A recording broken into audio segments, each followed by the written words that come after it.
Boa noite! Então, hoje eu estou aqui com essa... Boa noite, eu quero ouvir um boa noite! Agora sim. É isso. Enfim, estou aqui com essa missão aqui de entrevistar essa artista, enfim, multiartista, a Leta Valente, que tem o vulgo ex-Miss Febem, mas isso é uma das áreas que ela trabalha, uma, né, da área de atuação dela, mas é uma coisa muito mais ampla. E, enfim, hoje a gente vai conhecer um pouco mais de ex-Miss Febem. Pena que o Fausto não esteja aqui, cara. Ah, que pena. Porra, alguém devia ter ligado para ele. Real. Isso é uma falha da produção. Enfim, vamos começar? Aleta, então, fala assim, desde assim, do começo, assim, onde nasceu, quando, etc., infância, vamos começar assim. É pra falar da infância mesmo? Não, pô, se você... Só uma sugestão, assim. Eu cresci, minha primeira infância mesmo ali em Niterói, até os 5 anos de idade, no Barreto, que é um bairro meio ali, aquela saída da ponte ali, mal saiu da ponte, tá ali já. Mas minha mãe separou cedo do meu pai, o casamento não rendeu muito. Eu digo que eu nasci num lar privilegiado, porque minha mãe enfiava porrada no meu pai, então, né, não é? Isso deixa uma série de, né, uma base, assim, na gente, que uma coisa forte. Mas aí minha mãe separou, foi morar, 2 filhos, foi morar com minha avó materna para dar aquele backstage ali, né, segurar as crianças. Aí eu, com 5 anos, eu acho que eu comecei a escola mesmo já em Bangu, que é onde minha mãe cresceu, onde minha avó viveu a vida também. E Bangu é isso, um bairro que era engenho de cana também, teve um braço assim dessa coisa do cultivo, mas desde o início do século XX foi implantada uma fábrica inglesa lá, né? Uma fábrica de tecidos de origem inglesa. E dizem que até os tijolos da fábrica, das casas operárias, vieram da Inglaterra.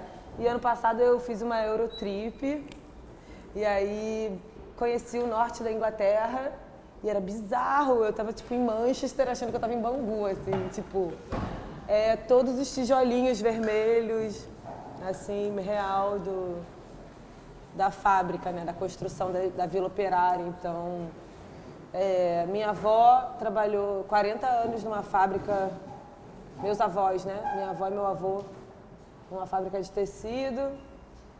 Bangu até hoje, assim, apesar da milícia dominar a Zona Oeste, Bangu tem, tipo, é bem majoritária, a presença do PT ainda é muito forte, porque tinha uma presença sindical, né? A fábrica tinha núcleo antifascista, porque eles tinham um know-how que veio com os operários também ingleses, né?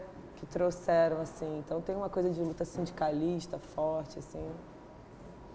E é um bairro que acho que na década de 30 do século passado, quando vinha chefe de Estado no Brasil, levavam para conhecer esses bairros modelos, assim, onde o modelo Fabril emplacou, onde, né, existia a infância que minhas tias contam, minha família conta, de uma infância relativamente de qualidade, assim, tinha o clube, a escola, a fábrica, tudo que comportava. Minhas tias eram atletas, nadadoras, assim, pelo Bangu, faziam travessia mar aberto, Restinga Marambaia, umas coisas bem loucas, assim. Mas eu cresci num momento do bairro já mais final da década de 90. Era um momento que eu estava começando, né, a viver uma vida social, assim, de sair na rua, não sei o quê. E aí minha avó viveu muitos anos, né, a vida numa casa da Vila Operária, que é bem no centro do bairro. Mas quando ela se aposentou, ela comprou um terreno mais afastado, que era num subbairro de Bangu, que é o Rio da Prata, que já é uma área mais rural um pouco. Minha avó comprou um terreno grande, na época era só mato, boi. Criança eu tenho essa memória ainda, assim. Mas com a questão do crescimento e um não planejamento do bairro, começou uma favelização. De forma que eu não entendia a coisa de uma casinha de tijolo, não me passava a informação fechada de que aquilo era uma favela, assim, né? No entorno, porque a casa da minha avó está ali, sei lá, 300 mil anos, mas o redor foi se construindo e aí eu só fui entender que eu morava dentro de uma favela nos anos 2000, assim, quando começou a ter tiro. Aí eu falei, porra, qual foi? Que isso? Não dá pra ir, tem que piscar esse farol, que porra é essa, assim? E era uma coisa que, na verdade, eu nem dentro nem fora, eu moro assim, como... Aí a casa tá aqui, da minha avó tá aqui, assim, aí aqui é a esquina. Aí aqui começa a subidinha da favela. Mas meio que esse trecho aqui já tá comprometido, porque já é a subida. Aí pra quem mora no asfalto, já é favela, mas para quem mora na favela, eu tô no asfalto. E eu acho Você muito... tá na zona sul da favela ali. Mais ou menos. Mas acho engraçado que é uma metáfora, até uma analogia com a minha relação na cidade, né?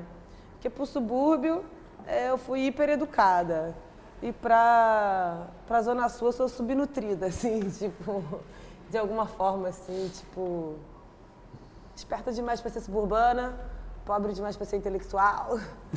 Aí você fica nesse limbo que hoje em dia, né, a galera tá com um discurso muito inato, né? Assim, essa coisa de você pertence a um lugar. Eu acho que se eu pertenço a um lugar, é a Avenida Brasil engarrafada. Você tem esse trânsito, né? Você tem esse livre trânsito, né? Em muitos ambientes, culturas em geral, tal. E você está sentindo que ao longo desse tempo a coisa está ficando assim mais, vamos dizer, mais um certo policiamento, que se você não pertence exatamente àquele lugar ou àquele, você não tem voz, etc. Você não tem direito de falar. Sim. Como é que está esse... A gente já chegou no... depois a gente continua. Começou pela bomba. A gente trabalha em saltos aqui. Começou pela bomba.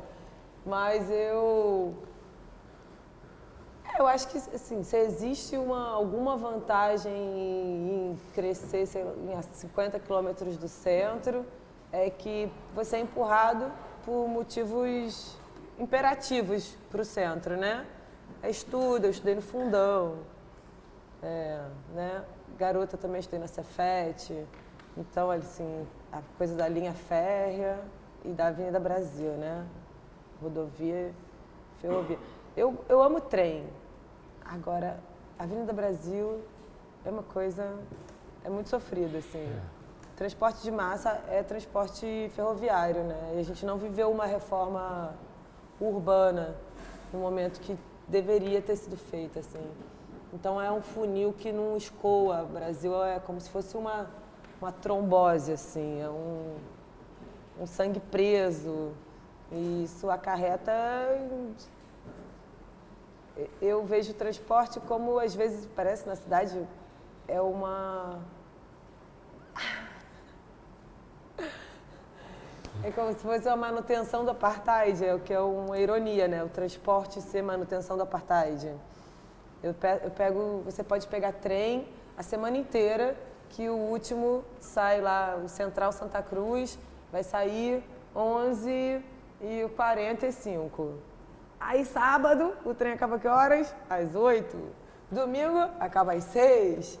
Tipo, é nítido, claro, é uma declaração, exato, tipo, não tem... você pode acessar a cidade quando você tem que limpar um chão, ter um trabalho ali X, Y, mas não acessar a cidade por lazer, ou, né? Os equipamentos de cultura se concentram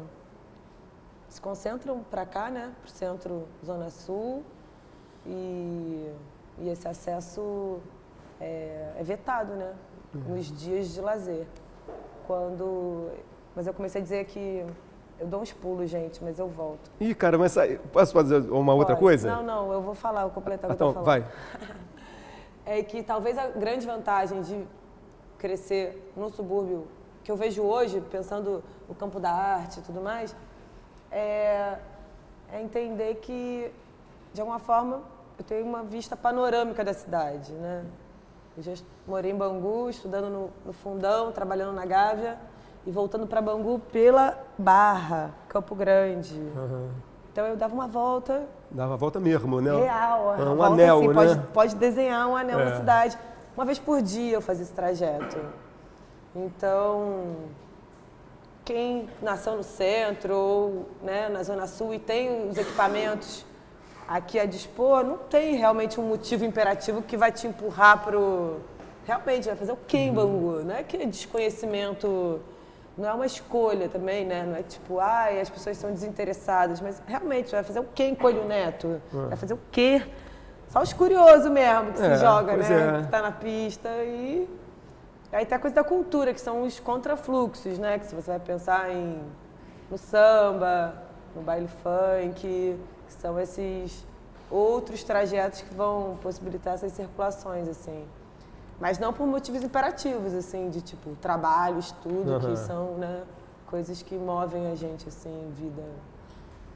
Mas agora você pode falar. Não, eu estava pensando que é o seguinte, que justamente até sobre o CEP 20.000, né, que desde isso, do final dos anos 80, começo dos anos 80, teve uma coisa de agregar e fazer nessa ponte também com a rapaziada, né, da Zona Oeste, do subúrbio, etc., com a coisa da poesia. E você falou um texto recentemente, que foi bastante pungente agora no CEP 20.000, e a gente tinha combinado de você começar falando o texto, mas a gente esqueceu. A gente se atropelou. Será que vale a pena começar falando agora? Aí a gente recomeça. Porque aí abre muito mais o assunto aí, eu acho que já dá uma brida. A galera do CEP, quando me convidou, é um movimento que eu acompanho à distância. Apesar de, sim, ter um carinho mesmo que à distância acompanho o rolê da literatura desde cedo. Talvez, tipo, minha primeira forma real de expressão foi a escrita. Eu mantinha diário, esses diários de menina, assim, que você ganhei um diário com 8 anos e comecei a preencher as páginas.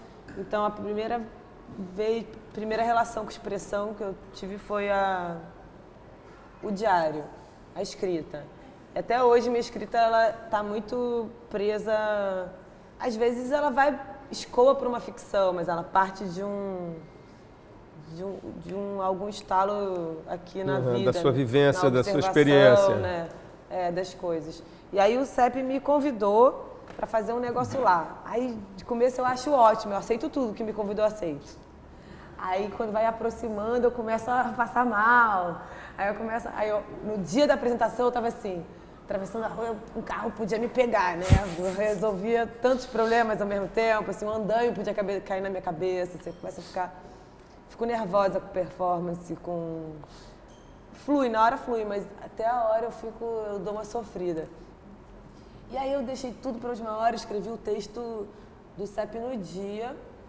Eu sabia mais ou menos o que eu queria, mas a minha filha estava presente, porque ela está de férias escolares, então eu usei o gancho, né? Que minha filha está presente e meio que escrevi um texto a partir disso.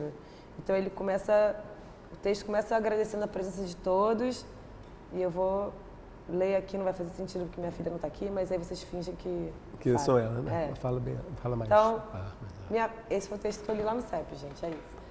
Minha filha está aqui hoje, então, Sofia, desculpa a mamãe antecipadamente por alguma coisa. Quando as pessoas veem que eu tenho uma filha adolescente, fazem automaticamente umas contas e muitas vezes me perguntam assustadas: mas com que idade você foi mãe? Aí eu fico meio constrangida, porque fica parecendo que a palavra pobre está tatuada na minha testa. Porque afinal de contas, né, gente, gravidez precoce, quem tem é pobre. Classe média resolve tudo com abortinho. Eu lembro bem de quando a minha barriga começou a se tornar visível.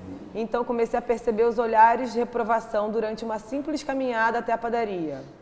E daí a entender que eu não estava apenas engordando uns quilos, mas estatísticas. E que, de repente, eu me tornei o avatar da taxa de natalidade de um país inteiro. E se o Brasil não andava para frente, foi porque eu resolvi abrir as pernas. Então, é sempre com certo pesar que eu respondo a tal pergunta.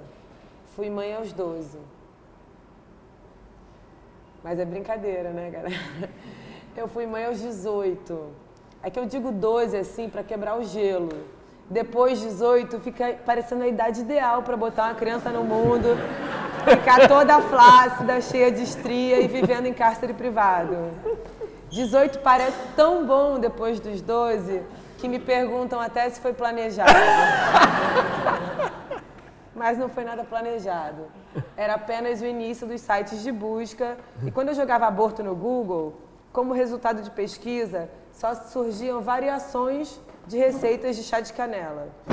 Fora os grupos do Yahoo aconselhando a comer chumbinho, beber detergente, ou ainda convidar uma amiga de confiança para dar uma sequência de socos e chutes na sua barriga. Mas eu achei todos esses métodos um pouco ousados. De forma que fingi que nada estava acontecendo até o 5º mês de gravidez. Foi ótimo, inclusive recomendo. Você economiza uma fortuna em exames, ácido fólico, meias Kendall, ultra disso, daquilo, aquela transvaginal. Jesus, porque eles adoram, né? Qualquer coisa é motivo para enfiar uma piroca de plástico na gente. Depois do nascimento da minha filha, eu usei uma série de métodos anticoncepcionais. Camisinha, pílula, gozada na cara, aquelas coisas. Mas ainda assim vivia cheia de paranoia. Sonhava que tinha um alien dentro da minha barriga que me devorava de dentro para fora, eu com a cabecinha raspada, estilo Sigourney Weaver. Eu acordava bem louca. E foi então que eu me viciei em beta-HCG. Vocês devem estar se perguntando, mas Aleta, que porra de droga sintética é essa que eu nunca experimentei? Calma, viciado. Beta-HCG é um exame que identifica o hormônio produzido exclusivamente após a fixação do embrião na parede do útero. E todo mês eu fazia um. Se a menstruação atrasasse 15 minutos, já estava eu catando moeda dentro do sofá, catando 5 contos da carteira do amigo para inteirar no valor do exame. Entrava no laboratório e já chamava a recepcionista pelo nome. Michele, me vê aquele beta. Tirava o sangue e ia para a rua fazer horas esperando o resultado. Nesse intervalo, fumava um maço inteiro de cigarro enquanto rezava: minha Nossa Senhora, se eu estiver grávida, permita que esse feto morra defumado, que eu juro que nunca mais entra numa piroca. Mas agora eu vou falar uma coisa seríssima. Aquela propaganda do Ministério da Saúde, atrás dos maços. Gente, aquilo sim devia ser proibido. Porque aquela propaganda ali é enganosa. Se tivesse que abortar, eu tinha abortado. Tanto que eu fumei cigarro. E aí vai. Mas é um texto nessa pegada assim. Eram as piadas, são piadas que eu fiz ao longo da vida. Essa piada dos 12 foi o método que eu criei para lidar com o constrangimento de ter que dizer que eu era mãe jovem, né? Porque tu, dado momento da vida, se depara com mil situações, até na faculdade mesmo, sei lá. Se eu conhecer um boyzinho, por exemplo, e eu não falar nos primeiros 5 minutos que eu tenho uma filha, eu acho que eu tô sonegando minha filha. Eu acho que eu tô, tipo, escondendo, sabe? Porque era uma questão pra mim na juventude, né? Ser mãe e ter um chaveirinho ali. E, tipo, minha vida sexual, ela é quase toda após maternidade. Eu engravidei do meu primeiro namorado, aquela coisa clássica. E essa piada eu criei pra quebrar o gelo mesmo. Eu falava, tem uma filha, mas você é tão nova, com que idade você teve filha? Aí eu falava, com 12. Aí as pessoas arregalavam o olho. Eu falava, brincadeira, com 18. Aí 18 parecia ótimo. E nessa idade, com 18, aí você já estava se encaminhando com algum interesse para as artes, etc., né? Não. Eu lia já, gostava de ler, via meu cineminha cult ali. Eu queria ter tentado cinema para a UF, mas era 20 por vaga, a relação candidato-vaga. E eu fiz vestibular grávida já. Então eu estava preocupada em não passar e ter que ficar realmente, de fato, exercer a maternidade ali, limpar a bunda de criança 24/7. Então, que o pai correu, pá, não teve presente, pá. Nem correu não, mas aquelas piques, né? Aqueles piques. E aí eu, putz, na hora do vestibular a gente ainda tinha um manual que era ainda físico, era um caderno, era o manual do candidato. E aí ele vinha com a relação toda de candidato-vaga dos cursos. Aí eu escolhi a menor relação candidato-vaga do curso de Humanas, aí era Educação Artística. Foi assim que eu ingressou, adentrei a arte, a menor relação candidato-vaga do curso de Humanas.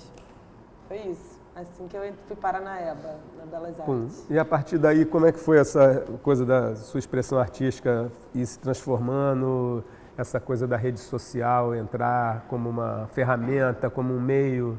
Eu entrei para estudar educação artística, né? Era para uma formação para ser professora. Mas eu nunca consegui realmente render dentro da universidade, assim. Me sentia incapaz, insuficiente. A grade da EBA é uma coisa pesada, né, integral. Eu tinha um recém-nascido. Na época eu não sabia que, tipo, hoje eu sei, né, que a mulher no puerpério ela pode fazer prova à distância, pode ficar um tempo.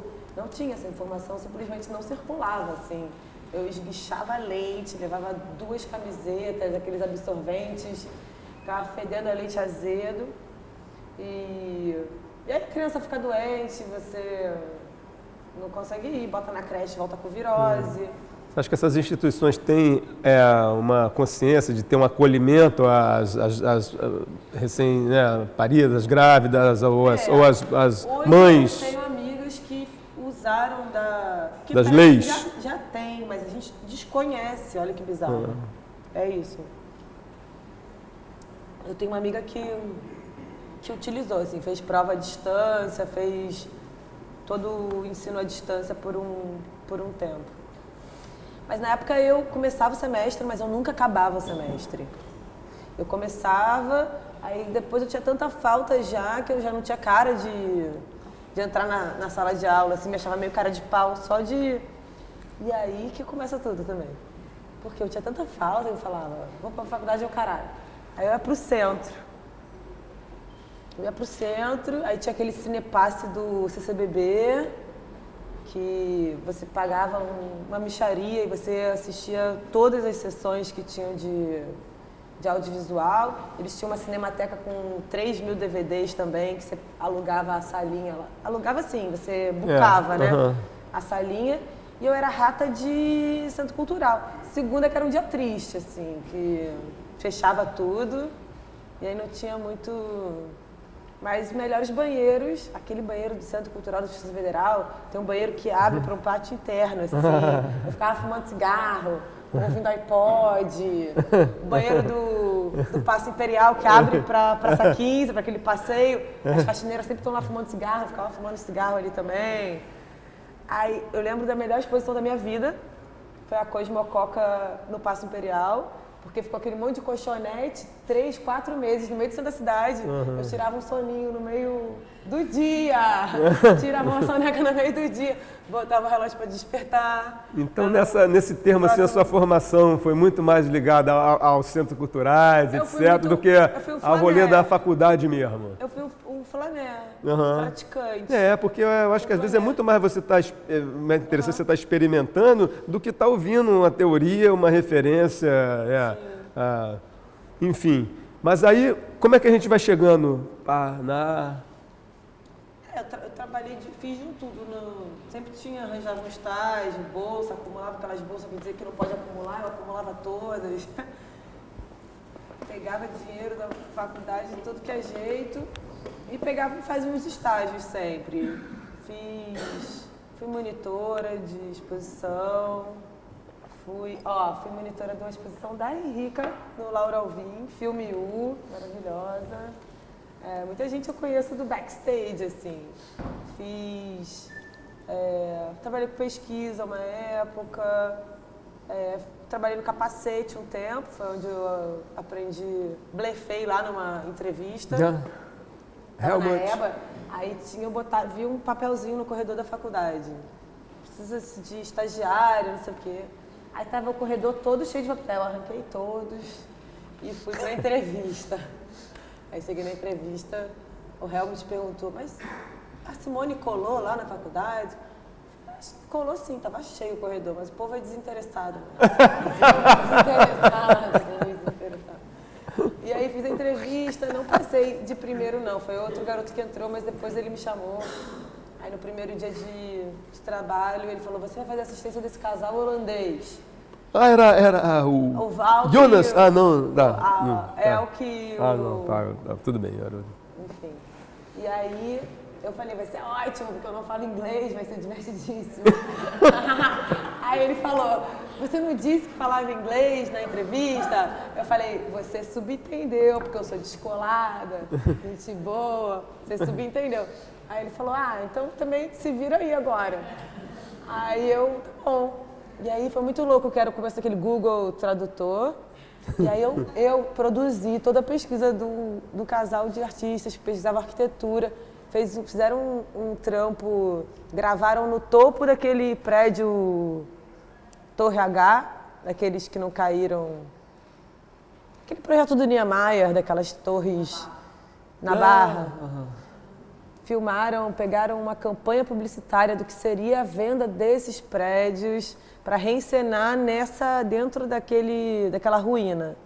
E aí eu produzi tudo sem, assim, a gente se comunicava no Google Tradutor e apertava o speaker, assim.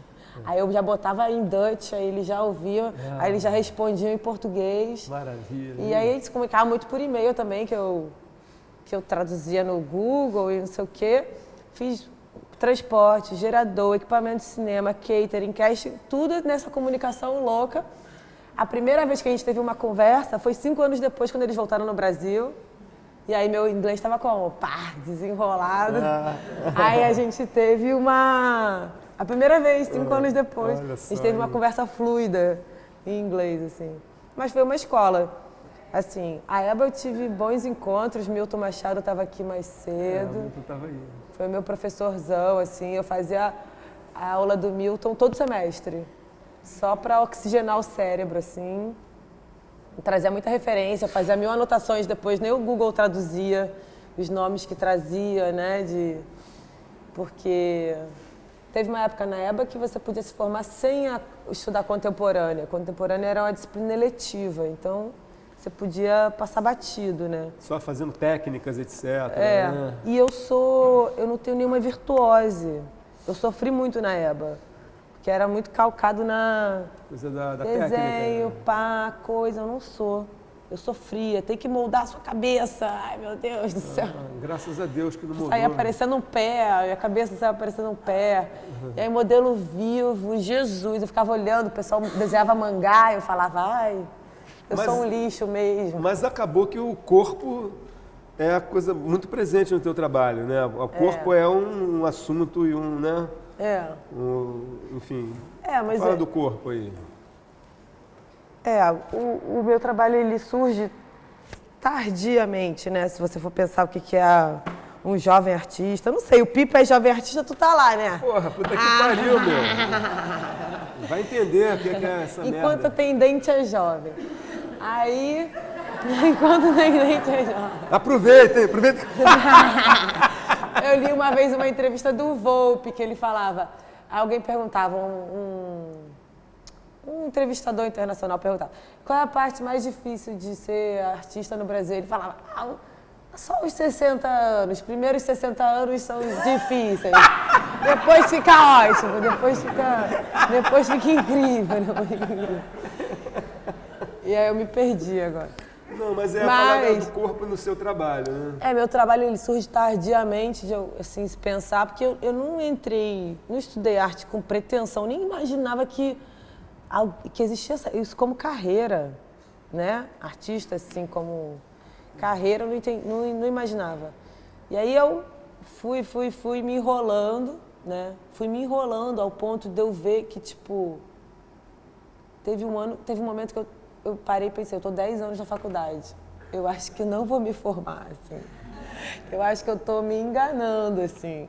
Eu fui criada para isso, ok, mas assim, minha família ascendeu via academia, né? Todo mundo estudou, fez um concurso público, pá. E eu fui treinada para isso, mas deu ruim, porque é isso, a maternidade precoce esbarrou naquele grid da grade horária da faculdade. O grid da grade. E a grade realmente é uma grade. E aí teve uma hora que eu falei, caralho, fudeu, porque eu tinha uma pegada teórica, assim, uma coisa meio... Você consegue ver isso em mim? Claro, Claro. Mas sabia, eu sofria um pouco. Eu fiz uma vez uma residência do PROAC em São Paulo sobre léxico crítico e curatorial. A gente criou uma... Como que chama mesmo? Tem um nome.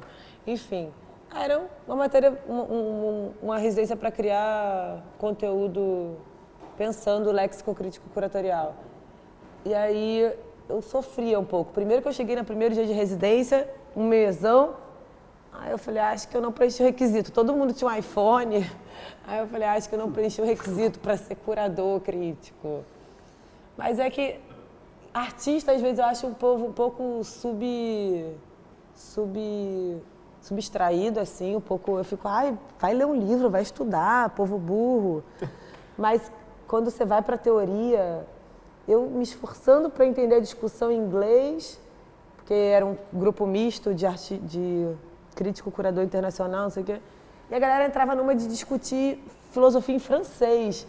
Aí me dava vontade de dar tiro na cabeça dos outros, assim, eu falava, seus arrombados. Porque é um pouco... A coisa vai demais, sabe? Eu gosto esse middle ground, esse meio do caminho, nem tanto ao mar, nem tanto à terra. E eu já não sei mais o que eu tô falando. É uísque isso aqui, ó. Não é água, não. Mas meu trabalho, ele surge tardiamente porque é isso, não tinha essas pretensões. Ele realmente surge de uma forma meio empírica. O meu uso de rede social num momento da vida, que foi um momento, uma crise real que eu vivi, assim, eu digo uma falência, que foi uma falência financeira também, mas foi uma falência, né, por um período eu consegui viver uma vidinha, assim, fui para Tijuca, botei minha filha numa escola construtivista, estava meio casadinha com um boy também, né, que tinha um AP dele, então a gente não pagava aluguel, vivendo na corda bamba, mas meio classe média, assim, tive essa experiência. Carro na garagem, comendo fora domingo, mando domingo com a criança. Vivi isso assim, mas bem na corda bamba.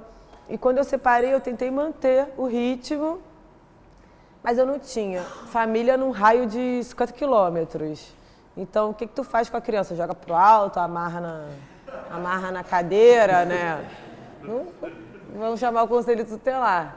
Aí eu ficava meio... Assim, eu tinha todo um esquema, uma logística muito louca com mãe de amiga de escola, que minha filha chegava na quarta, ela já falava, mãe, vou me oferecer para ir para casa de fulana sexta-feira. Eu falava, é isso, desenrolada. Era esse o ritmo.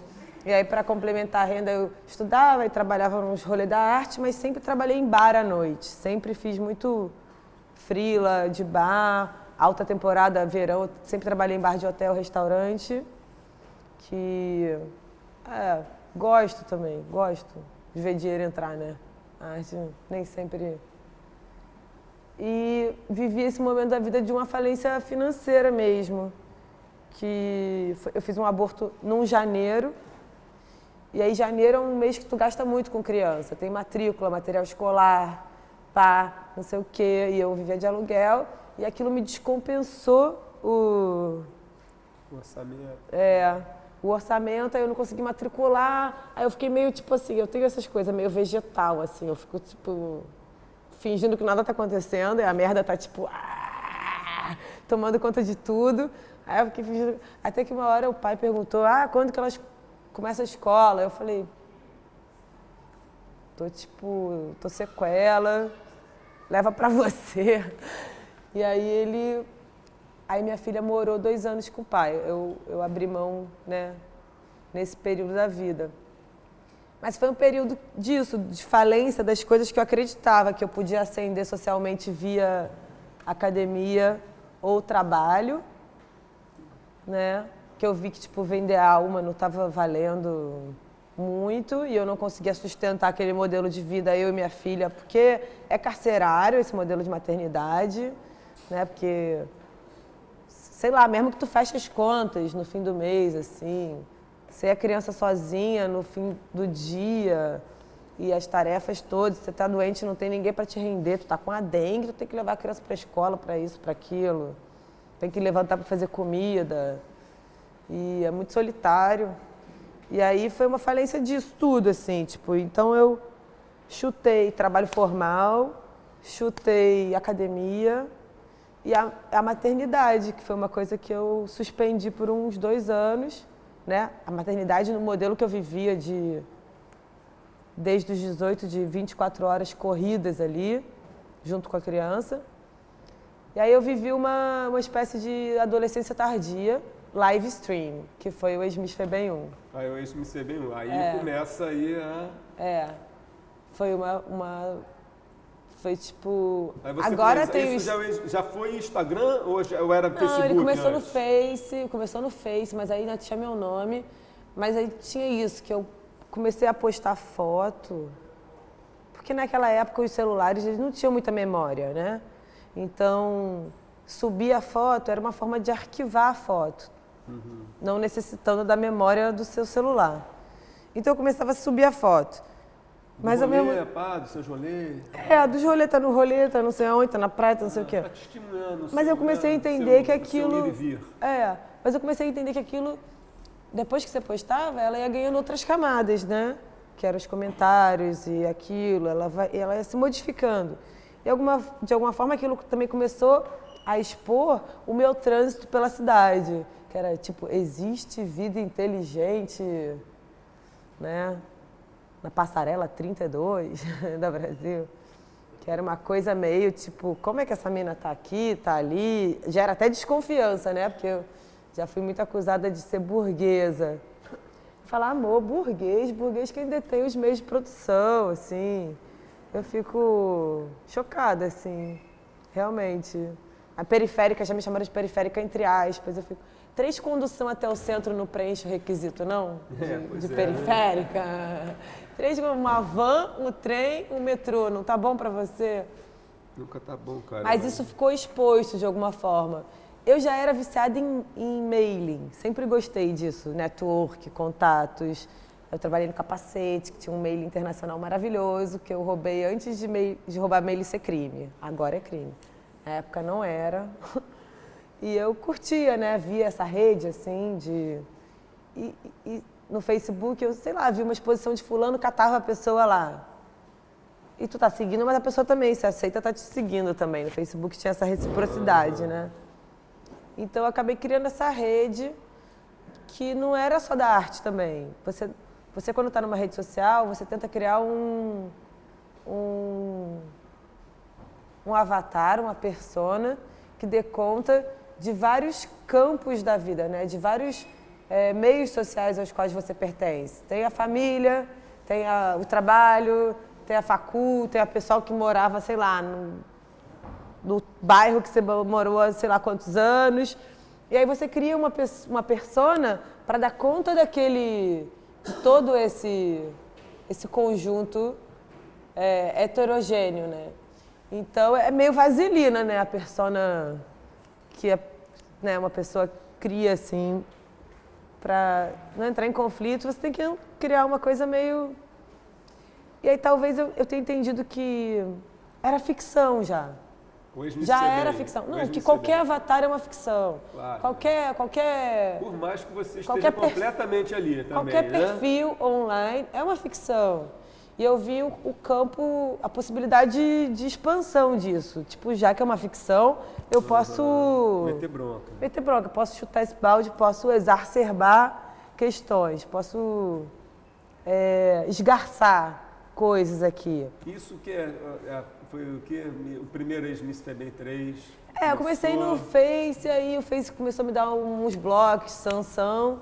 Aí Já censurando? Já. Aí eu comecei a tomar blocos de 30 dias. Aí eu tinha uma coisinha com o Instagram, que quando o Instagram começou era só para iPhone. Aí eu tinha um ranço de classe. Tinha um problema de classe. Eu falei, só para iPhone essa porra desse... Mas aí liberou depois para Android. Aí eu tive um celular em 2015, porque antes eu tinha um Windows Phone. Já tinha Instagram antes de 2015? Desculpa, não, eu tô perguntando. Já tinha, mas era para iPhone e depois liberou para Android, mas eu tinha um Windows Phone que não era compatível com o Instagram. Aí eu troquei de celular em 2015, janeiro de 2015. Foi quando eu abri meu primeiro Instagram. E aí continuou a Miss Febem a partir dali que deu uma... Não, ali eu criei. E porque eu achei o máximo... No Facebook? Não tinha.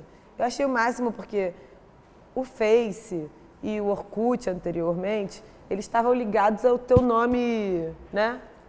Aleta, é o teu nomezinho lá. Tem que ser o seu nome. Mas eu vivi o pré disso tudo. A internet, sala de chat, Mirk, eu amava fórum. Quê? Fotolog, eu não tinha câmera, só dava like só. Mas eu não tinha câmera.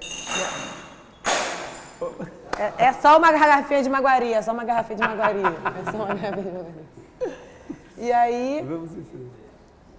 E aí eu vi nessa possibilidade de voltar à ficção, né? Essa coisa de criar uma persona mesmo. A sala de chat, meu nickname era Mata Hari. Mata Hari não é nada mais, nada menos que uma ex-Miss Febem, assim. Era aquela coisa de uma agente dupla, né? Que tinha uma outra persona também. Isso antes de Ela era mulher de um oficial alemão que se passava por uma dançarina exótica para colher informação no meio da guerra. E não sei o que estou falando mais. Não, é Mata Hari, você está falando de ex-Miss Febem. Só para a gente entrar nessa onda que, como é que deu aquele... Como é que deu essa avalanche depois? Ex-Miss Febem, virou um fenômeno. Como é que é isso? Foi isso, foi tipo... Eu estava vivendo realmente uma crise de representação na vida, assim, né? Como é que foi essa... O que você, com esse Miss Febem... Eu tinha falido... De assunto de... O que é da tua história pessoal, o que é da tua leitura do mundo em relação ao corpo da mulher, em relação ao julgamento que as pessoas fazem, né, da sua expressão a partir da coisa da menstruação, né, das suas fotos da vulva, etc. Ela vem de uma coisa do uso, talvez pelo fato de eu estar estudando imagem a vida toda também, né? E aí, de repente, eu estou dentro de uma rede social e eu começo a pensar as entranhas daquilo também, né?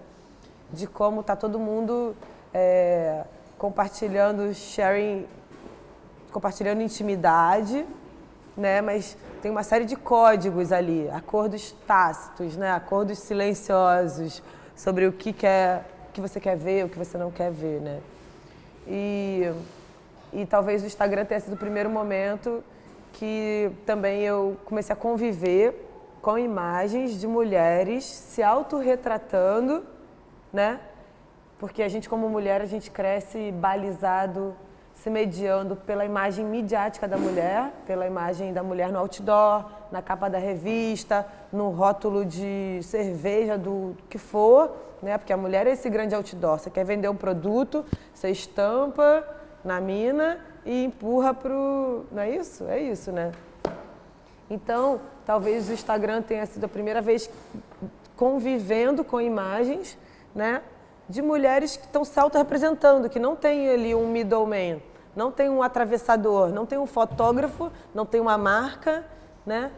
Assim, depois o que elas vão fazer, se elas vão capitalizar, se elas vão reproduzir padrões, porque a gente é criada por todas essas imagens que a gente viu a vida inteira nos constroem também, não tem como, não é porque eu estou pensando isso racionalmente que isso vai se esvair, sair de mim, mas quando eu começo a seguir mulheres do Brooklyn a Cape Town, se fotografando, a gente começa a ver, sim, repetições de padrões, mas eu começo a ver ruídos, né? E aí foi um momento que, tipo, eu puxei a minha onda aqui, mas eu sinto que era um movimento coletivo, assim, foi uma coisa do mundo inteiro, mulheres batendo de frente com narrativas, que é a coisa do pelo, por exemplo, né? Que pode pensar, modismo, geracional. Não, a questão do pelo a gente está desconstruindo uma narrativa de controle, né? Porque convencer a mulher, né, inserir no seu dia a dia uma prática mutilatória, assim, porque a gente se corta, aquela gilete vagabunda amarela lá, que quando você passa, sai aquela pele, tu vê aquela pele branca, aí você fica esperando o sangue brotar, né? Que tu vê que primeiro a pele branca, e depois tu fica esperando o sangue escorrer. São práticas mutilatórias. Não, mas né? é pior Vocês que... fazem não, barba pior que também. não, mas é que tirar pelo do cu é um pouco mais complexo. Mas aqui, a coisa da depilação hoje está muito presente nos homens hoje em dia também. Os caras depilam tudo. Mas tarará. aí já faz quem quer. Até inclusive nos filmes pornô, hoje em dia é todo mundo depilado. Não tem, o pelo passou a ser uma coisa como anti-higiênico, inclusive. Né? Mas... Há uma coisa da asepsia, né? Mas é o contrário, muito grande. na verdade. Né? Não, inclusive tá uma coisa da infantilização de alguma forma também. Real. O que você pensa assim, sobre essa... Não, acho que se você for pensar nesses mercados, todos, nessas indústrias, elas estão criando problema para vender cura, né? Então, assim, tá provada a influência que as imagens midiáticas têm no corpo da mulher. Tem uma pesquisadora que ela já estudava anorexia, né? E aí a anorexia, ela funciona em redes de contágio, né? Como suicídio também. E aí ela tem assim, relatos de anorexia nervosa há séculos, que é tipo, você sofreu um trauma, ficou catatônico, não come mais. Mas no metade do século passado começou a se estudar essas redes de contágio, né, anorexia sendo presente em adolescentes, jovens mulheres, né? E aí essa mulher já estava com essa suspeita, né, da influência das imagens midiáticas e ela pega o caso das Ilhas Fiji, que não recebia sinal de satélite até 92. E aí, em 92, começa a receber. E ela pega como o caso perfeito, né? E começa a acompanhar, década a década, a partir dali, a incidência, a aparição dos casos de anorexia entre jovens mulheres. E a coisa faz assim. Em 2 décadas, né? A convivência com essas imagens, né? Com essas imagens mainstream, a representação da mulher pelas mídias, como isso afeta mulheres, os corpos das mulheres, né? Tipo, a galera hoje tem uma pauta, né, de falar sobre não se sentir no corpo certo, no corpo errado, cirurgia, mas assim, o ser, né, mais disfórico, né, a palavra disforia, que dá conta dessa sensação de não estar no corpo que você se sente bem, não te representa, whatever, mas assim, o ser mais disfórico do mundo é a mulher, porque mais de 80% das cirurgias plásticas no mundo acontecem nos corpos de fêmea. Então, assim, a gente no Brasil é campeão nesse rolê todo, a gente agora está batendo aí a top trend de vaginoplastia, né? Corrigindo lábios de meninas de 10 anos, a influência da indústria pornográfica nisso tudo. E agora a gente está com um novo trend, que é a nipoplastia, redução de mamilo. E é uma coisa praticamente racista também, né? Porque o mamilo largo, ele é uma coisa étnica, indígena e tudo mais. Então, assim, a gente vê, eu não sei se eu sou muito conspiradora, vejo redes em todos os lugares, assim, as coisas se amarrando, mas para mim é nítido, assim. Então, quando eu começo a minha pesquisa, assim, lógico que tudo que eu estou falando agora, eu vejo em retrospecto, eu consigo fazer a leitura em retrospecto, mas quando eu estou lá dentro é o olho do furacão, é muito instinto e lógico que estou articulando você tá surfando coisas. Na hora, você está surfando na onda na hora, né? Depois você pensa a respeito, né? Mas quando eu estudei, fiquei 10 anos na academia, não me formei nunca, mas não peguei esse flow do feminismo no auge dentro da academia. Então, eu não peguei a bibliografia que a galera hoje está se debruçando. O meu trabalho, ele surge pensando questões minhas, empíricas, né? A minha maternidade precoce, né? Pensar que, tipo, eu engravidei, depois abortei, depois não sei o quê. Eu não conhecia meu ciclo, não entendia meu ciclo. Hoje eu entendo, eu sei que, tipo, o meu dia, né, de maior fertilidade, que é a tua janela fértil, 16º dia após o primeiro dia de menstruação, eu sinto uma cólica muito forte. E eu sempre senti umas cólicas fora de hora, assim, e eu ficava, deve ter comido alguma coisa ruim, sei lá, nunca conseguia. Hoje eu sei que, olha que útil, né, saber que no dia de maior fertilidade você tem algo que te sinaliza isso, né, o seu corpo, assim, um conhecimento que a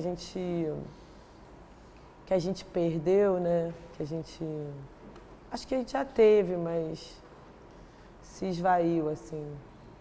Falo pra caralho. Mas enfim, aí foi, esse Mr. Bem 1, aí pum, cresceu pra caralho, uma porrada de seguidor, tarará. Como é que bloquearam a primeira vez? A partir de quê que bloquearam a sua conta? Eu fazia muita foto, assim, tanto eu tenho um jogo um pouco ambíguo, assim, jogo em duas frentes.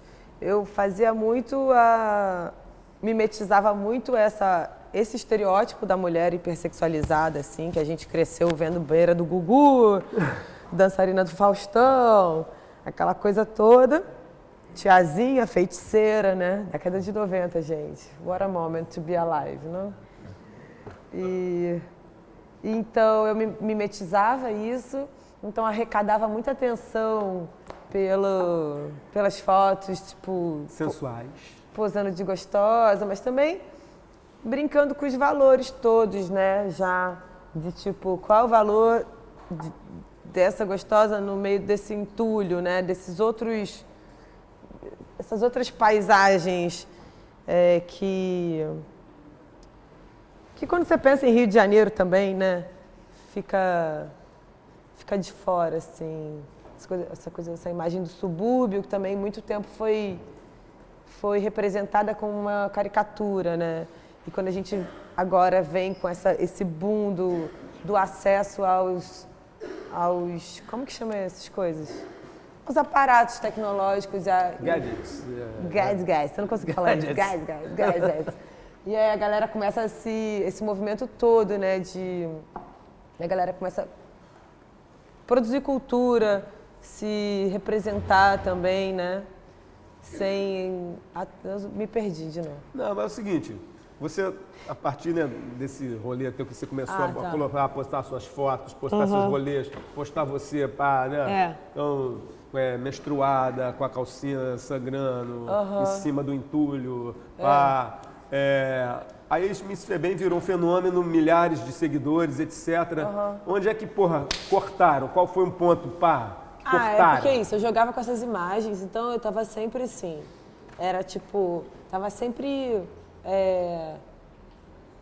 pressionando ali, como se fosse um êmbolo ali, fazendo uma testando o limite. Testando o limite da rede ali. Então assim, todo mundo tá postando comida, eu sempre tava postando assim, a comida já mastigada dentro da boca, sabe? Fazendo umas porcarias. E essa coisa, a intimidade que você quer ver mesmo o que eu tô comendo? Olha, eu vou te mostrar o que eu tô comendo, olha aqui, na minha goela, sabe? Enfim. E essa coisa, eu ia além, ia empurrando isso. É bunda que você quer? É buceta que você quer? Então, aquela coisa que eu amo, as tequileiras do funk com surra de bunda, aquilo pra mim, aquilo é arte.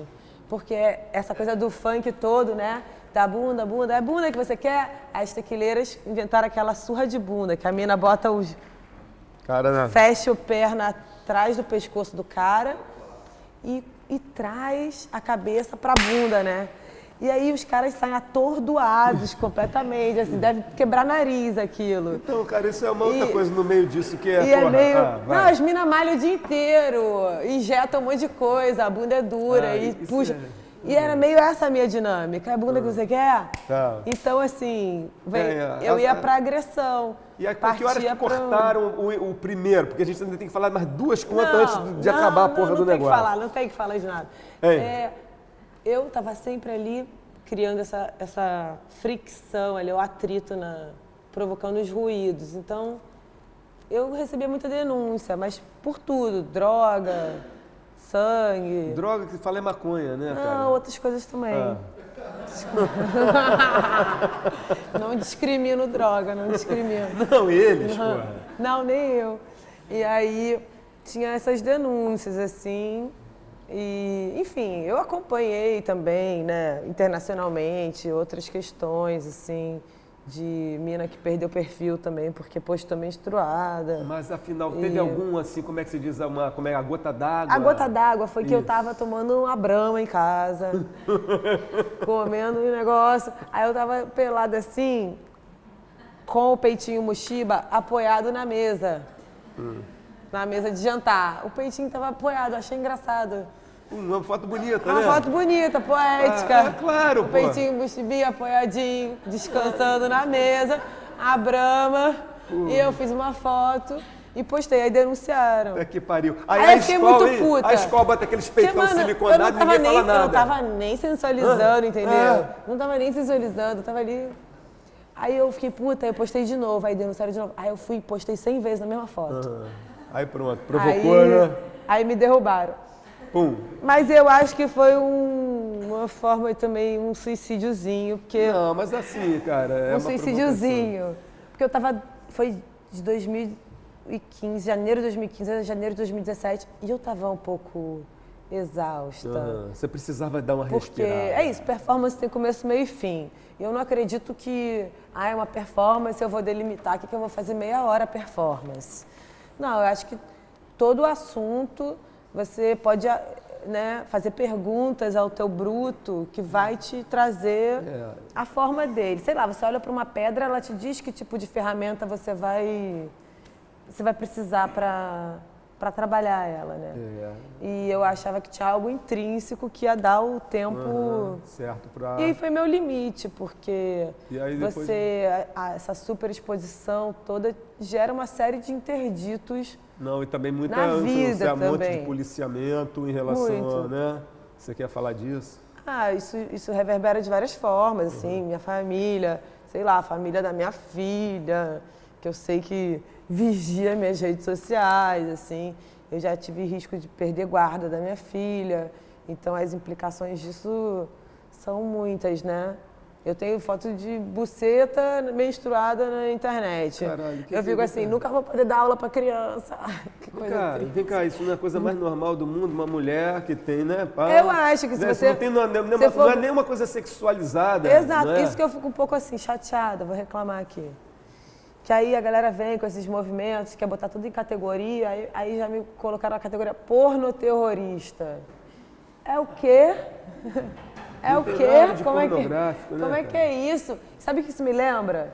Quando eu estava grávida, aos 18 anos, eu ficava pesquisando vídeo de parto no Emule, baixava no Casar, no Emule, vídeo de parto.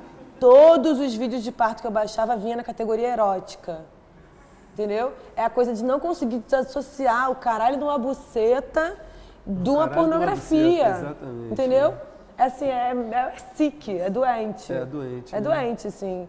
Assim, é uma imagem que, tipo assim, se você bota... Uma buceta já é... Buceta no Google vai aparecer 300 mil. Não vai aparecer uma menstruada. É uma coisa que a gente... Assim, tinha uma clara intenção de atentar, assim, no rosto. Sim, claro, lógico. né? Obviamente. Sim. E assim, também para um público que não era homogêneo, né? Não era um público da arte só, né? Que é uma discussão que, legal, né, vazava... Cara? O grande rolê legal é esse, né, cara? Que você está falando com uma porrada de gente, muito mais do que só o público especializado. Isso é maravilhoso. Da arte, né, e é maravilhoso porque quem me respaldou também foi um público ordinário, não foi especialista. Ordinário é o outro também, porque quer dizer não, que ordinário, eu amo essa palavra, ordinário. Ordinário.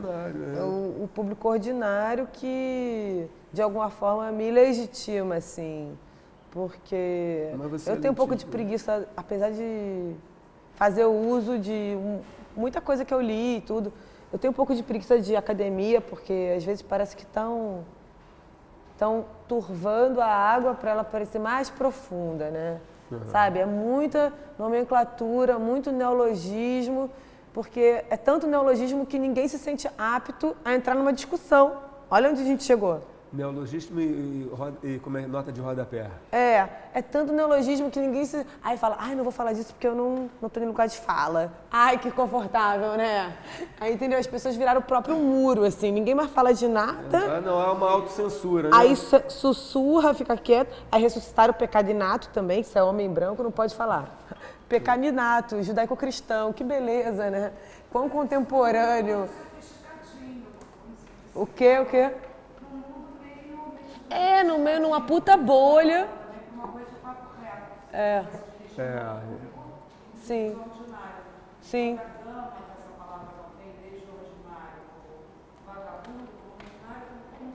Sim. Uhum. Sim. Sim.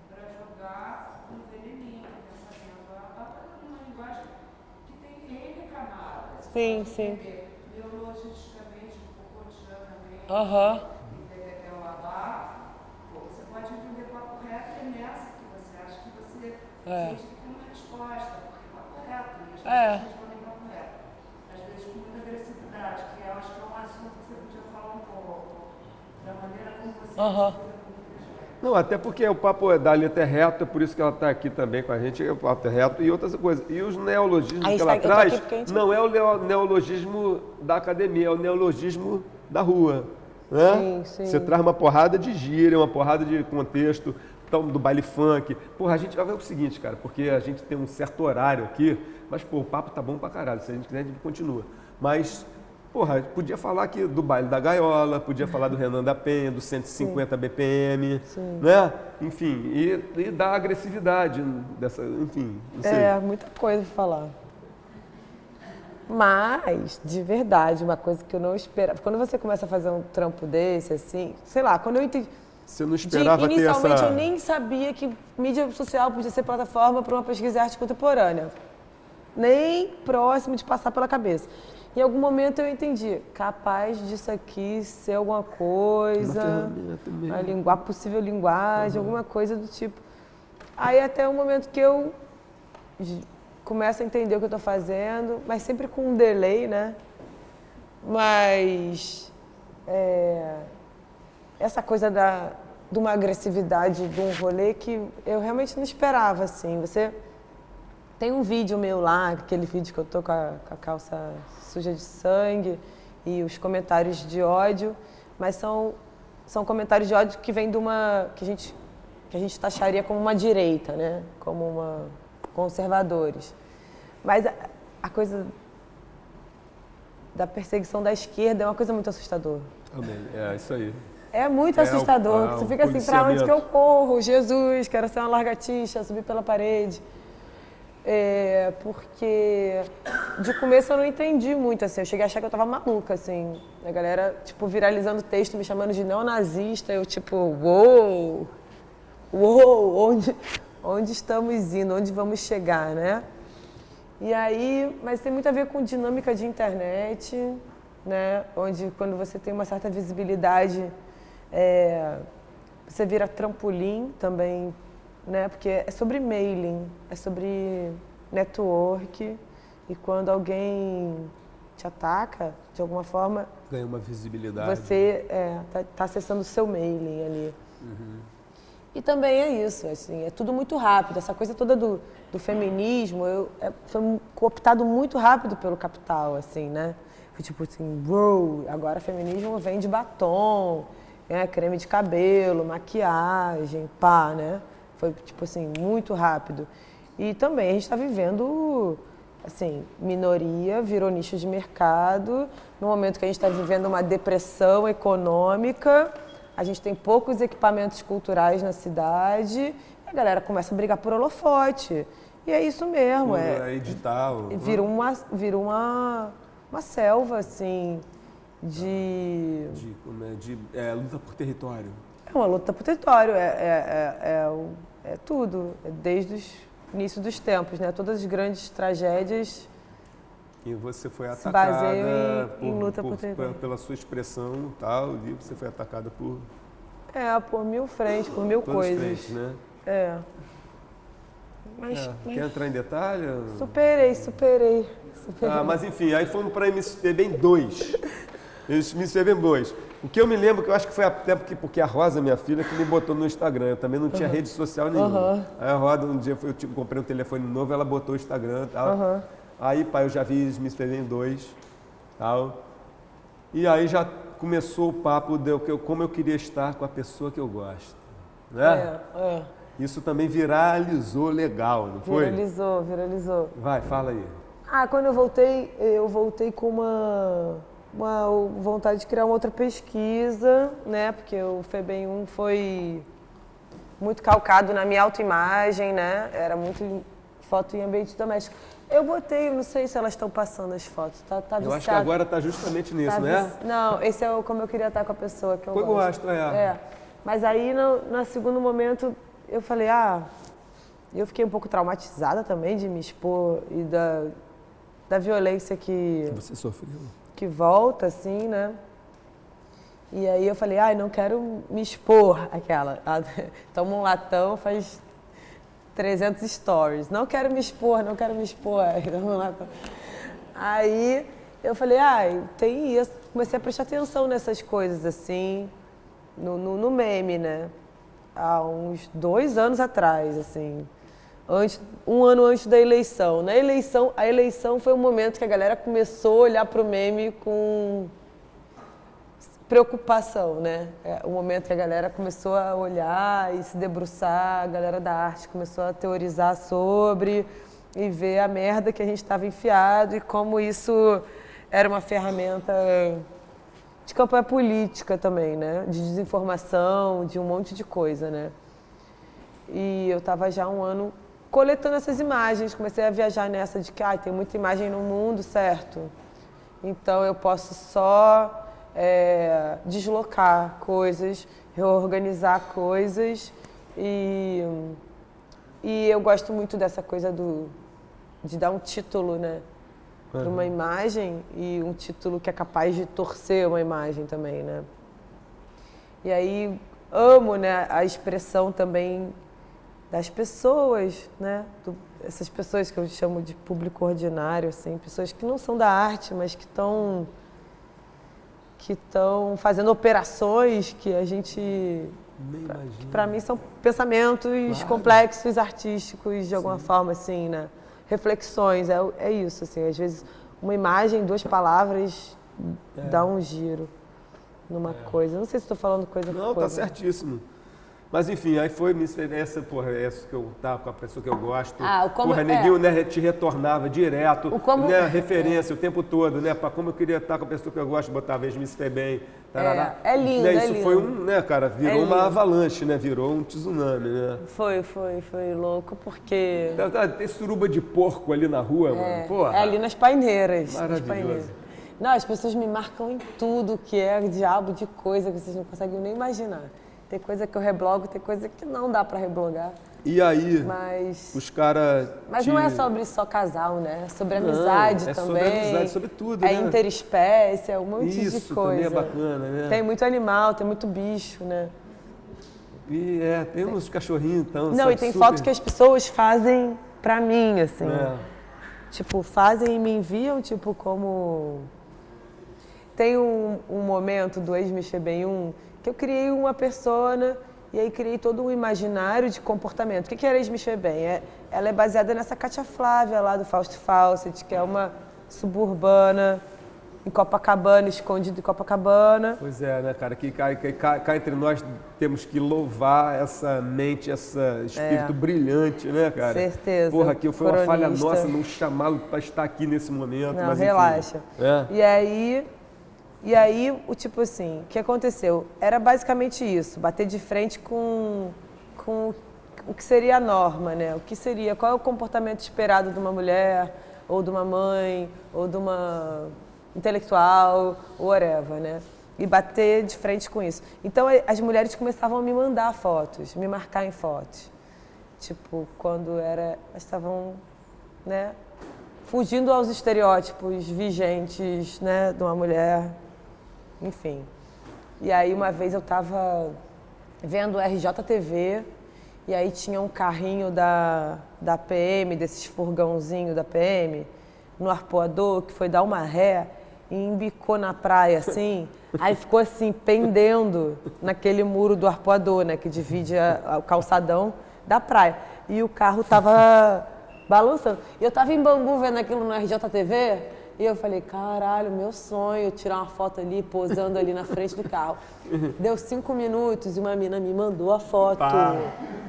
De bundinha pro alto, assim, na frente do carro da PM.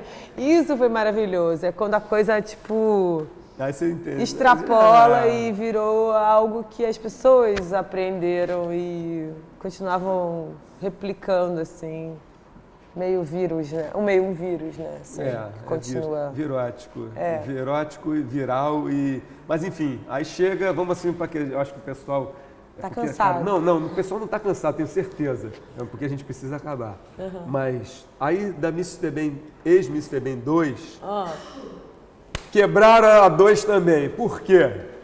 Porque era... Quebraram a conta do Instagram 2. Era final de semana de das mães, aí eu fiz uma performance e toquei na questão do aborto. É uma coisa boba. Fritei uns bolinhos de chuva, aí chamei de abortinho de chuva. Fiz uns meio amorfos, assim, aí uns fetositos, assim. E aí, enquanto eu servia os abortinhos, li um texto que é um compilado, né, tipo escrita não criativa, né?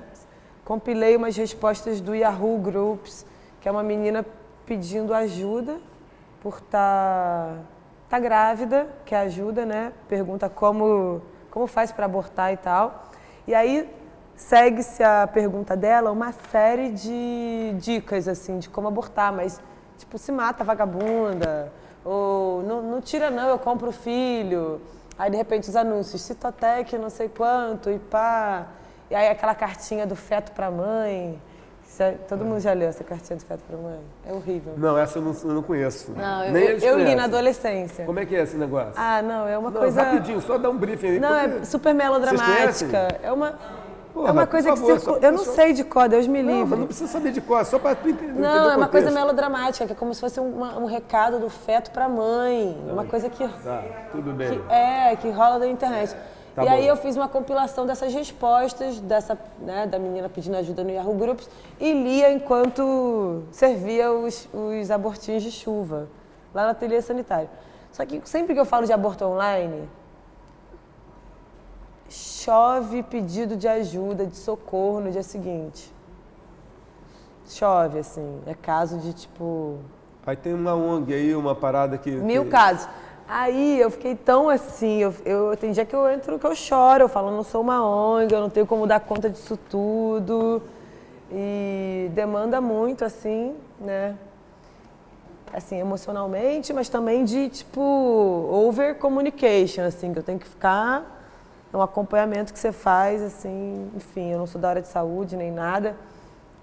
Eu faço que as informações que me chegam eu repasso, né? E essa ONG, que é o Women Helping Women, que manda comprimido abortivo para o Brasil. Né? Elas mandam o Citotec associado à mepifistrona. O Citotec ele chegou a ser o medicamento mais vendido no Brasil na década de 80, só perdia para anticoncepcional. Até que o Estado viu o uso que as mulheres estavam fazendo. O Citotec é para úlcera, mas ele barrera uma produção hormonal ali que cria um aborto, simula um aborto espontâneo. Então, quando o Estado brasileiro viu o uso que as mulheres estavam fazendo, proibiu a circulação do Citotec no Brasil. Mas isso virou um caso de estudo internacionalmente. E através desse caso de estudo, o uso que as brasileiras descobriram para essa medicação, hoje é método utilizado em vários países, onde o aborto é legal, você pode optar pela aspiração ou pelo uso do comprimido, porque tipo, o comprimido é menos invasivo do que a aspiração e até 12 semanas ele é seguro, porque você não tem matéria óssea, então não incorre em perfuração. Então tem muita desinformação, né, no nosso país atualmente, então tem um medo também associado ao uso desse medicamento pelo fato de que no mercado informal existe porque assim, todo caos gera oportunidade, né? Então no desespero das minas, os caras ainda lucram mais. Então se vende comprimido falsificado, né? E 80% dos casos de hemorragia com o uso de Citotec é comprimido, medicação trocada, comprimido falsificado ou uso equivocado do medicamento. Mas é isso. Hoje, com aborto, chega a custar R$5.000 no Rio de Janeiro. A galera está indo para São Paulo, que está mais barato fazer em São Paulo do que no Rio. A dona Mariana fechou ali. E, enfim. E foi por isso que cortaram a tua conta? Tem 1000 formas. Aí eu fiquei tão bolada no dia aí, tanta gente recorrendo a isso, que eu joguei o site no meu stories lá. O site do... Não sei o quanto é constitucional isso. Lá do Women o quão constitucional é isso. Mas eu joguei o site lá. E aí eles, te travaram. Eu não sei se foi isso, foi outra coisa. Mas enfim, agora a gente já está na ex-Miss Febem 3. Quem não está sabendo agora. Mas o 3 não... Nada demais, gente. Sempre assim, Mas não, tudo bem. porque assim, eu pensei em voltar com uma pesquisa diferente. Mas eu vou ser sincera, eu tô só prospectando atenção um pouco. E eu acho que eu vou parar com os memes, porque eu comecei a fazer isso num momento que a galera não estava com atenção. Eu não vejo muito... Sentido mais em fazer agora. Sentido em... Apesar que eu gosto, eu amo, sou viciada. Mas eu acho que é um vício também. Aí tem isso, onde a internet esbarra no vício, né? Na adicção, completamente, né, cara? Hoje em dia isso. Na dopamina. Isso é uma adicção, né, cara? Como qualquer outra, isso já está constatado, né? Como qualquer coisa, cocaína, álcool, a coisa, né, da internet, do real. Telefone e tal, é um caso já, né? É real. Não, eu sou viciadona, eu sou junkie. Agora, já só vivi... para acabar então, assim que a gente... Para não terminar nesse negócio... Quer falar do funk, do baile da gaiola, 150 BPM, ou não tem nada a ver? Não, tem, mas que horas são? Não, só para acabar assim, para a gente encerrar com uma coisa mais, mais energética, positiva, tal, do que para aborto, tarará, não, mas é meio triste também, né? Pensar que o Renan tá preso e que, tipo... Mas que você sentia você postava muita coisa do baile da gaiola. Não, né? eu só dava um check-in. O que você acha desse fenômeno, assim, por exemplo, agora, do que esse que aconteceu, o fenômeno do funk, já essa nova batida, o 150 que se espalhou pelo mundo, que é uma referência hoje da cultura carioca novamente, né? Mais uma coisa vinda da favela, etc. Enfim, que você teve presente, testemunhou muitas vezes, tal. E já está chegando nos 170, né? Eu curto um monte de coisa, assim. Eu não sou só... Eu ouço tudo. Eu ouço o FM o dia. A rádio que irradia a alegria. Você gosta de pagode, né? Eu curto aquela gritaria no ouvido de manhã cedo, assim. Eu acho que protege de depressão, cura umas coisas. Aqueles radialistas gritando no ouvido de manhã. Hora do Brasil, você gosta da Hora do Brasil também? Não. Eu gosto de estar de manhã na cozinha, eu ligo no FM o dia assim, altão, e plau. E aí eu gosto de saber, eu gosto de pagode. Aí as pessoas hoje, né, tem essa coisa moda do pagode 90. Eu gosto de pagode contemporâneo. Gosto de estar na mente, nosso sentimento, turma do pagode, pá. E eu gosto de ouvir, assim, eu gosto de estar na rua e reconhecer e cantar. Eu amo baile funk quando amanhece. e que aí acaba o funk e começa o pagodinho. E aí todo mundo canta junto e tal. Mas assim, o baile é uma experiência muito visceral, né? Quando os caras anunciam no meio do baile, putaria e criminalidade. Putaria e criminalidade Mas não é tudo que é incrível também. É a sociedade meio esfregando na tua cara assim, sabe? Porque tem essa coisa da sexualidade, né, de ser um estado de exceção ali para uso de droga. Você vai ali na banquinha, compra um loló, compra um lança, pega um pó de 5, uma maconha de 10, tá tudo ali, tudo em casa, mas tu vê criança com radinho, criança com Glock na mão, são coisas que... e ao mesmo tempo uma comunidade que tem uma realidade. Ao mesmo tempo, uma comunidade criando toda uma microeconomia. Uma macroeconomia. É uma macroeconomia. Pensar, né? Às vezes num baile da gaiola chegou aqui 50 mil pessoas. Baile de 24 horas, baile de 2 dias. E aí você vê isso, né, novamente, como o mainstream vai lá, se apropria assim, né? De uma cultura e cancela ela, né? Que se fosse só pegar o funk e pasteurizar e levar para fora, mas não, ele vai na origem e cancela, né? Cancela a gênese da coisa. A gênese da coisa. Não é à toa que o Renan da Penha está preso, né? Prendeu. E é um recado para toda a galera que está nessa produção também, né? Não é só tipo uma prisão assim à toa, é um recado. Uma coisa de querer colocar o medo. E da marginalização desde o lado do samba, né? Do samba, né? Mas enfim, desde o lado do samba. Mas realmente todo um caso bem complexo, né? Alê, quer terminar? Tá terminando.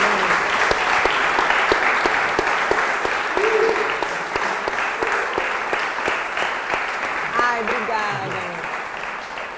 Olha, eu não sei, pra mim o papo tava ótimo, podia ficar mais, mas eu sei que a gente tem que tem uma agenda aqui e tal, tem que terminar, sabe? Mas, agradeço a presença de vocês, por ter ouvido amigos queridos, maravilhosos. E, queria agradecer... Rato Branco TV, arte, música, etc. Rato Branco TV.